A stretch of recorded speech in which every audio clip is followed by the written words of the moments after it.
नमस्कार,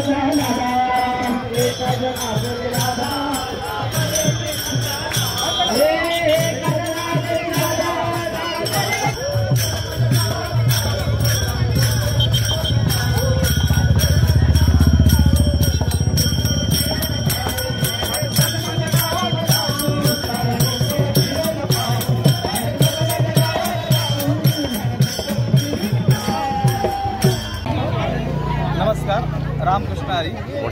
मी गणपत महाराज साळुंके, माझा तालुका चंदगड, जिल्हा कोल्हापूर.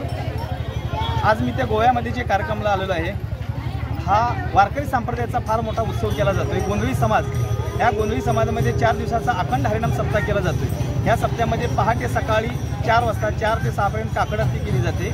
त्यानंतर तदनंतर ज्ञानेश्वरी वाचन केलं जातं. ज्ञानेश्वरी वाचन झाल्यानंतर गाथा भजन असते. गाथा भजन झाल्यानंतर दुपारच्या सत्रामध्ये 12 ते 2 वाजेपर्यंत कीर्तन असते. त्यानंतर मग थोडी विश्रांती केली जाते. नंतर 5 ते 6 हरिपाठ केला जातो आहे. त्यानंतर थोडं प्रवचन 1 तास असते आणि प्रवचन झाल्यानंतर रात्री 8 ते 10 जागर कीर्तन केलं जातं आहे. असे सलग 4 दिवस 2 सत्रामध्ये कीर्तन केले जातात. पूर्ण अख्ख्यावर तुमच्या गोव्यामध्ये दिंडी काढली जाते. वारकरी संप्रदायाच्या नियमाप्रमाणे पालखी सोहळा असा रिंगण करून सगळे वारकरी अगदी जल्लोषामध्ये पकवाज, टाळ आणि गजरामध्ये अगदी जल्लोषामध्ये दिंडी काढली जाते. आणि ही दिंडी झाल्यानंतर मग रात्री काल्याचे कीर्तन केलं जाते संध्याकाळी 8 ते 10. तदनंतर काल्याचा प्रसाद करून, महाप्रसाद करून सर्व लोकांना आपल्या आपल्या घरी जातात. रामकृष्ण.